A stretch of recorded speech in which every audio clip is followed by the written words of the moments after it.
Guys हमारे देश की जो न्यायालय है, कोर्ट है, वहां पर कौन सी लैंग्वेज यूज की जाती है? तो इस पर एक बहुत ही शानदार सा आर्टिकल सामने आया है।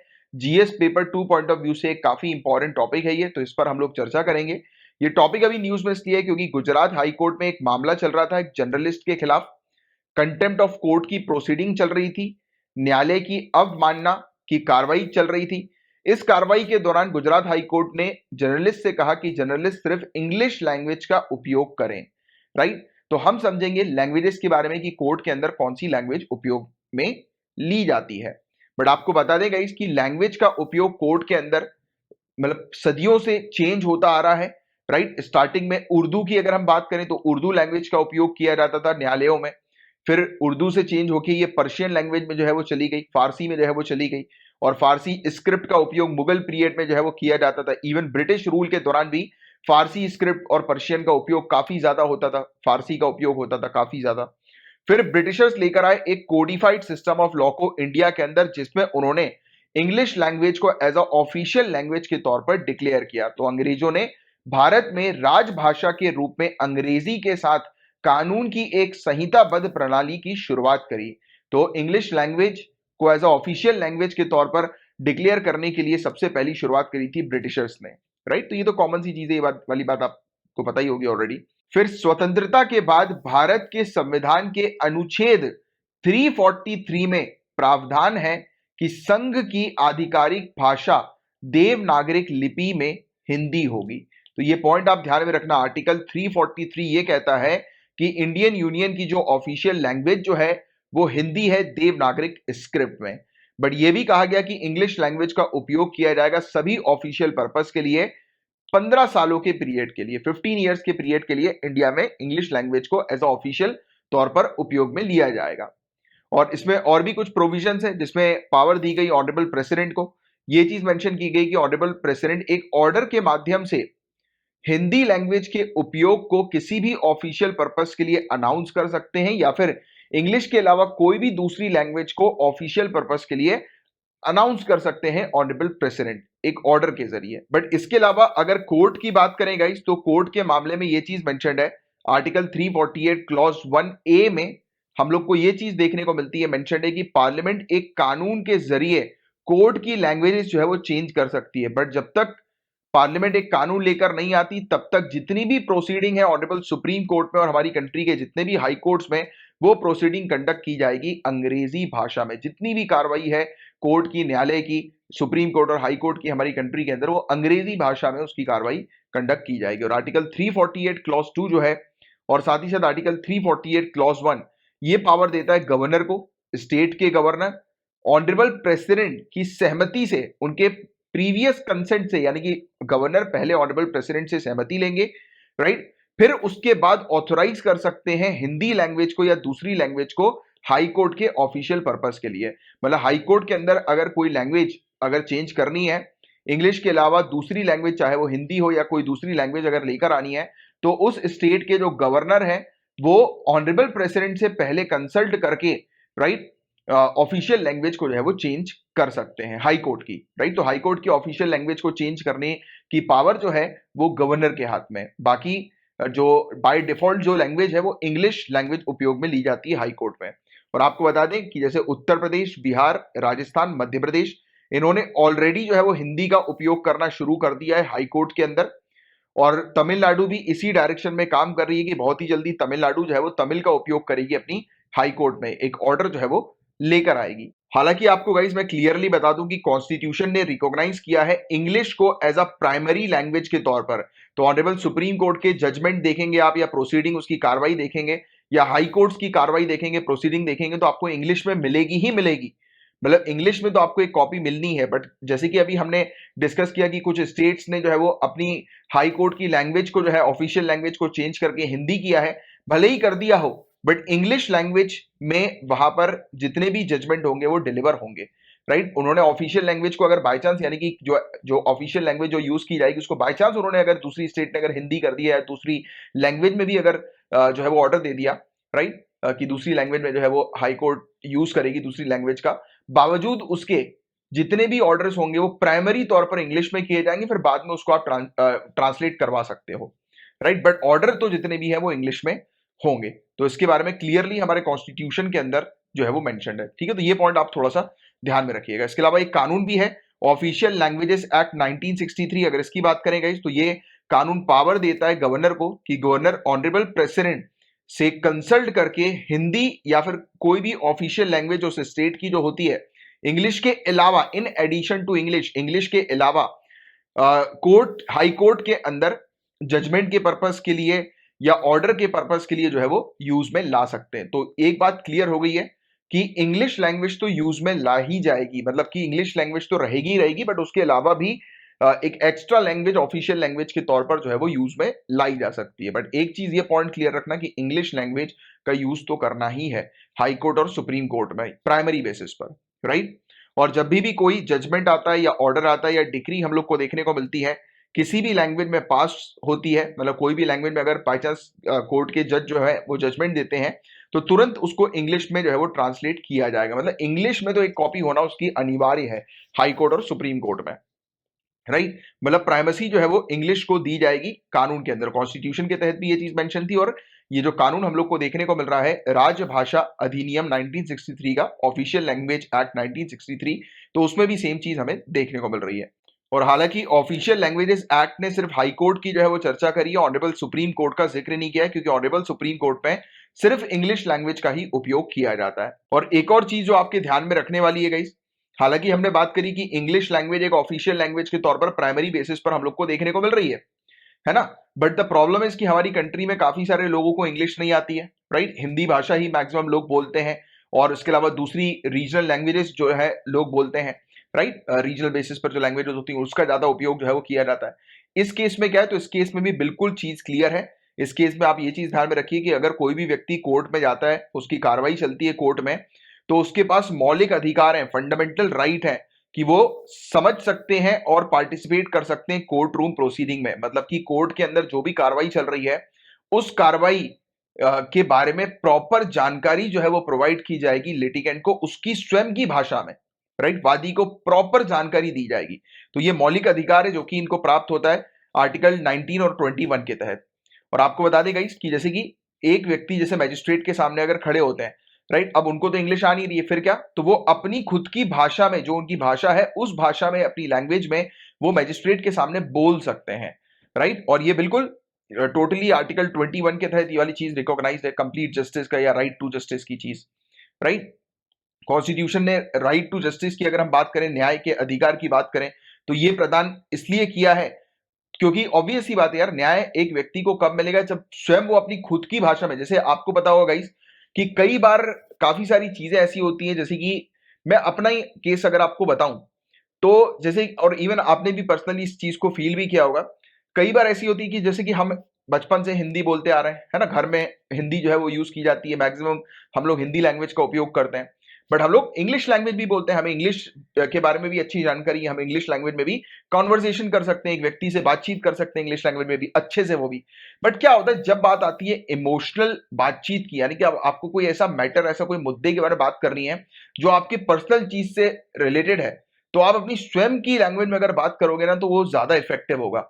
मतलब उसमें फिर आपको ज्यादा सोचना नहीं पड़ेगा, आप बिल्कुल इमोशनली, मतलब बोलते हैं ना कि आपकी खुद की जो भाषा है वो ज्यादा हिट करती है, वो ज्यादा इंपैक्ट डालती है, रेदर देन उस भाषा का जो आप रेगुलर बेसिस पर उपयोग नहीं कर रहे हैं उसके कंपैरिजन में। तो आपने खुद ने पर्सनली नोटिस किया होगा कि आपको कई बार ऐसा होता है कि आप किसी से इंग्लिश में बात कर रहे हो, बट हो सकता है कि सामने वाले को जो आपकी जो चीज है, जो आपके अंदर चल रही है, वो आपको समझानी है, तो उसके लिए हो सकता है कि आपको वो चीज तोड़कर सामने वाले से बोलना पड़ेगा कि यार मैं आपको हिंदी में एक चीज समझाना चाहता हूँ, ये ध्यान से सुनो, मैं ये चाहता हूँ। होता है यार, मेरे साथ भी कई बार ऐसा होता है कि मैं कई बार कुछ ऑफिशियल मीटिंग वगैरह कंडक्ट कर रहा होता हूँ, राइट। तो उस दौरान भी मेरे साथ कई बार ऐसा होता है कि मैं 2 मिनट कॉन्वर्सेशन को ब्रेक करके थोड़ा सा इनफॉर्मल वे में आ जाता हूँ, राइट। क्योंकि क्या होता है कि यार अल्टीमेटली द पॉइंट इज कि हमें सामने वालों को चीज एक्सप्लेन करनी है। जैसे कि आप सिविल सर्विसेज की तैयारी कर रहे हैं, हो सकता है कि आप इंग्लिश लैंग्वेज में इस एग्जाम को लिख रहे हो, बट और आपको पता होगा कि आप अपना इंटरव्यू इंग्लिश हिंदी में दे सकते हो, मतलब आप चूज कर सकते हो दूसरी लैंग्वेज भी इंटरव्यू के लिए, यानी कि पर्सनालिटी टेस्ट के लिए, क्योंकि इंटरव्यू को पर्सनालिटी टेस्ट बोलता है। तो जब आप वहां पर बैठोगे तो हो सकता है क्वाइट पॉसिबल कि आप इंग्लिश लैंग्वेज लेकर चूज करके गए हो, ऑप्ट करके गए हो, बट आपके सामने कुछ ऐसा क्वेश्चन जो है वो फेंक दिया जाए जो कि आपसे पर्सनली आपसे एसोसिएटेड हो, राइट। तो फिर आपको अगर सामने समझाना है, जो मेंबर्स हैं, बोर्ड है, उनको अगर आपको समझाना है तो ऑब्वियस ही बात है यार कि हो सकता है कि शायद आप उनसे परमिशन ले लो कि यार मैं इस चीज को हिंदी में समझा सकता हूँ क्या, if you allow me, right. उनसे रिक्वेस्ट करके कर सकते हो, क्यों ऐसा कर लेना, क्योंकि देखो ultimately the point is you guys will going to become an officer, right. आप आने वाले समय में ऑफिसर बनोगे, तो ऑब्वियस ही बात है कि एक ऑफिसर की सबसे बेस्ट चीज ये होती है कि वो जो भी चीज बताने की कोशिश कर रहा है उसकी अंडरस्टैंडिंग, उसकी समझ सामने वाले को होनी चाहिए, राइट। तो ये वाला पॉइंट थोड़ा सा आप मेरा ध्यान में रखिएगा। और यही चीज यहां पर भी है, न्याय प्रोवाइड कराने की अगर हम बात करें, राइट टू जस्टिस की बात करें, न्याय का अधिकार प्रदान जो किया गया है संविधान के तहत, वो इसलिए किया गया है क्योंकि ऑब्वियस ही बात है यार, जब तक उस व्यक्ति को जजमेंट के बारे में या कोर्ट की प्रोसीडिंग के बारे में प्रॉपर तरीके से समझ नहीं होगी, राइट, समझ नहीं पाएंगे कि कोर्ट के अंदर क्या प्रोसीडिंग चल रही है अपनी स्वयं की भाषा में, तब तक उन्हें न्याय कैसे मिल पाएगा, नहीं मिल पाएगा ना। वो तो कंफ्यूज ही होते रहेंगे, वो सामने वाले कोई इंग्लिश में बात कर रहा है, वो समझ ही नहीं पा रहे क्या बात कर रहा है, तो फिर कैसे उनको ट्रस्ट डेवलप होगा। तो एक प्रकार से आप इसमें ये ट्रस्ट वाला फैक्टर भी इंक्लूड कर सकते हैं कि it is also very important कि हमारे जुडिशियल सिस्टम पर लोगों का ट्रस्ट बरकरार रहे। और ट्रस्ट कब रहेगा कि लोगों की खुद की लैंग्वेज में ही, राइट, उनकी रीजनल लैंग्वेज में ही एटलीस्ट उनके पास एक कॉपी आ जाए, जिससे कि एटलीस्ट वो समझ तो पाए कि इस जजमेंट के अंदर है क्या। गेटिंग माई पॉइंट और नॉट। तो ये चीज है गाइस इसके अंदर। और बाकी सबॉर्डिनेट कोर्ट्स की बात करें, ये तो हमने हाई कोर्ट और सुप्रीम कोर्ट की बात कर ली, बट उसके नीचे जो डिस्ट्रिक्ट कोर्ट्स हम लोग को देखने को मिलते हैं, लोकल कोर्ट, सबॉर्डिनेट कोर्ट्स की बात करें, तो लैंग्वेजेस जो सभी के सभी सबॉर्डिनेट कोर्ट की और हाई कोर्ट की हम लोग को देखने को मिलती है, जनरली सेम होती है, जो कि सिविल प्रोसीजर कोड 1908 के तहत हमें देखने को मिलती है। और ये ऑब्वियस बात है कि स्टेट गवर्नमेंट निर्धारित करती है, वो स्टेट गवर्नमेंट के हाथ में है कि वो निर्धारित करेगी कि डिस्ट्रिक्ट कोर्ट या हाई कोर्ट की क्या लैंग्वेज होगी। बट ऑब्वियसली बात है, मैंने आपको बता दी कि हाई कोर्ट के अंदर इंग्लिश लैंग्वेज तो यूज में ली जाती है, और प्राइमरी तौर पर, और सुप्रीम कोर्ट में इंग्लिश लैंग्वेज यूज में ली जाती है। तो बताया गया है कि जो लैंग्वेज डिस्ट्रिक्ट कोर्ट के अंदर हम लोग को देखने को मिलती है, वो बिल्कुल इस कानून के तहत जो लैंग्वेज बनाई गई है, ऑफिशियल लैंग्वेज जो डिक्लेयर की गई है, सेम वही होती है। और स्टेट गवर्नमेंट के पास पावर होती है कि वो डिक्लेयर कर सकते हैं किसी भी रीजनल लैंग्वेज को एज अ ऑल्टरनेटिव के तौर पर कोर्ट की प्रोसीडिंग के लिए। और जितने भी जजमेंट, ऑर्डर या डिक्री जो भी पास होती है मैजिस्ट्रेट के द्वारा, वो इंग्लिश में पास होती है। और उसके जितने भी एविडेंसेस जो होते हैं, उसकी रिकॉर्डिंग वगैरह जो होती है, वो स्टेट डिसाइड करती है कि किस लैंग्वेज में जो है वो एविडेंसेस रिकॉर्ड किए जाएंगे, राइट। बट प्रोसीडिंग जो होगी और जो जजमेंट जो होगा वो इंग्लिश लैंग्वेज में होगा, राइट। और हालांकि इसका ट्रांसलेशन भी किया जाएगा, और कोर्ट जो भी, यानी कि एक व्यक्ति को, जैसे कि एक व्यक्ति है उसकी रीजनल लैंग्वेज है, अब उसको जजमेंट समझ में नहीं आ रहा, तो वो उसका ट्रांसलेशन जो है वो मांग सकते हैं। और जब वो उसका ट्रांसलेशन मांगेंगे तो उनको, उस वादी को या उस पर्टिकुलर पर्सनालिटी को जो जो ट्रांसलेशन मांग रहे हैं, तो उनको पेमेंट नहीं करना पड़ेगा, कोर्ट जो है वो पेमेंट करेगी, राइट। कोर्ट जो है वो ये कॉस्ट जो है वो ट्रांसलेशन का बियर करेगी। और सेक्शन 272 जो कोड ऑफ क्रिमिनल प्रोसीजर 1973 का हमें देखने को मिलता है, वो ये कहता है कि स्टेट गवर्नमेंट निर्धारित करती है सभी कोर्ट की languages other than high court. तो हाई कोर्ट के अलावा जितनी भी कोर्ट्स हैं, सबऑर्डिनेट कोर्ट्स, उसकी लैंग्वेज निर्धारित करने की पावर जो होती है वो स्टेट गवर्नमेंट के पास होती है, right. So broadly, it means that languages used in the district court shall be in the regional language as the state government directs. तो जो भी लैंग्वेज डिस्ट्रिक्ट कोर्ट्स में होती है, सबऑर्डिनेट कोर्ट में होती है, वो वही लैंग्वेज होती है जो कि स्टेट गवर्नमेंट निर्धारित करती है, जो रीजनल लैंग्वेज हम लोग को देखने को मिलती है। इसके अलावा गाइस अगर बात करें कि इंग्लिश लैंग्वेज का उपयोग जो है वो करने के पीछे क्या कारण है, तो केसेस जो होते हैं ऑनरेबल सुप्रीम कोर्ट के अंदर पूरी कंट्री से फाइल किए जाते हैं। और जजेस की भी बात करें या लॉयर्स की भी बात करें सुप्रीम कोर्ट के अंदर, वो पूरी कंट्री के अलग अलग पार्ट से जो है वो आते हैं, राइट। और जजेस can hardly be expected to read documents and hear arguments in the language with which they are not familiar.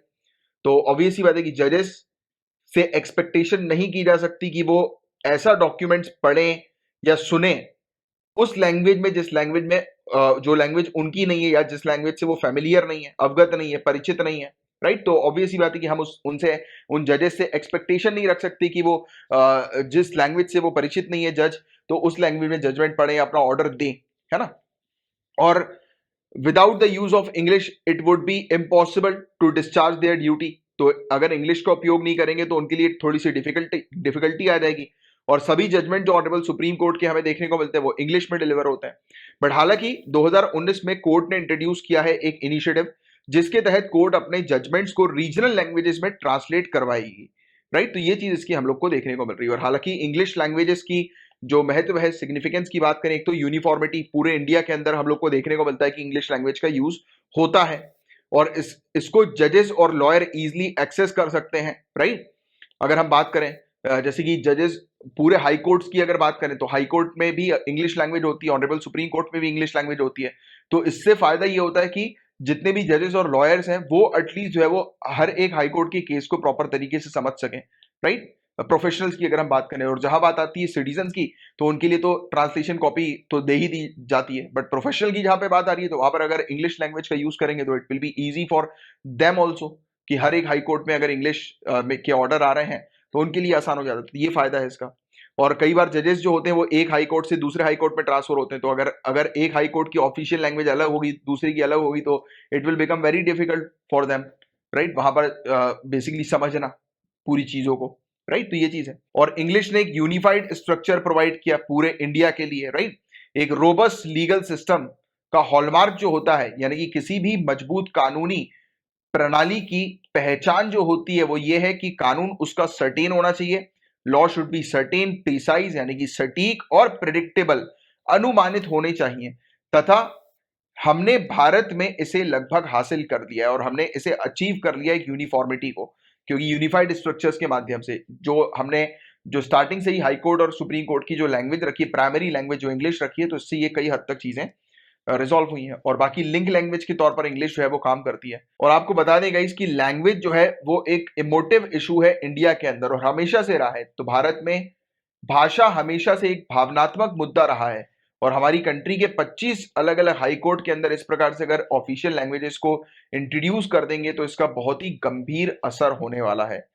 हमारी जो यूनिफाइड और वेल स्ट्रक्चर लीगल सिस्टम है, यानी कि डिस्ट्रिक्ट कोर्ट पे केस अगर कोई व्यक्ति हारता है तो वो हाई कोर्ट में चैलेंज कर सकता है, फिर वो सुप्रीम कोर्ट में चैलेंज कर सकता है। तो ये अपीलेट सिस्टम, जो ये यूनिफाइड स्ट्रक्चर जो हमने तैयार किया है, ये डैमेज हो सकता है बुरी तरह से अगर हर एक स्टेट जो है वो अपनी ऑफिशियल लैंग्वेज ले आते हैं तो।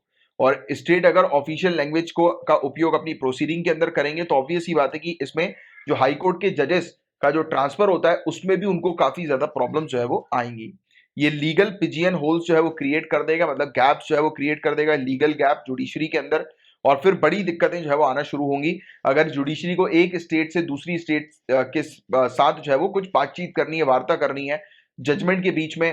जैसे होता है ना कि कई बार ऑनरेबल सुप्रीम कोर्ट दो तीन हाई कोर्ट के जजमेंट को एक साथ रखकर जो है वो अपना जजमेंट जो है वो देती है, तो it will become very difficult for honourable supreme court की इस प्रकार के केसेस में दूसरे हाई कोर्ट के जजमेंट को रेफर, जैसे होता है ना कई बार कई केसेस में हाई कोर्ट के जजमेंट्स को रेफर किया जाता है, तो इसमें बड़ी दिक्कतें जो है आएंगी, क्योंकि आप उस अगर कहीं पर ऑफिशियल लैंग्वेज अगर दूसरी होगी, राइट, और उसकी अगर इंग्लिश कॉपी को अगर हटा दोगे, इंग्लिश को पूरी तरह से जो है हटा दिया जाएगा अगर, तो it will become very difficult for honourable supreme court जजेस की दूसरे हाई कोर्ट के अंदर जहां पर रीजनल लैंग्वेज उपयोग में ली जा रही है, तो उनके लिए डिफिकल्टी हो जाएगी जजमेंट को रेफर करने में, है ना। और इससे क्या नुकसान होगा, वैसे ही ऑलरेडी कितना केसेस जो है वो कितने डिले चल रहे हैं, राइट, कितने पेंडिंग केसेस चल रहे हैं, तो ये पेंडिंग का भार और लगातार बढ़ता जाएगा और न्याय मिलने में लोगों को देरी होती रहेगी, है ना। तो ये चीजें हैं गाइस जिसके बारे में एक आपको आइडिया होना चाहिए। तो मैं उम्मीद करता हूं कि ये टॉपिक आपको अच्छे से समझ में आ गया होगा।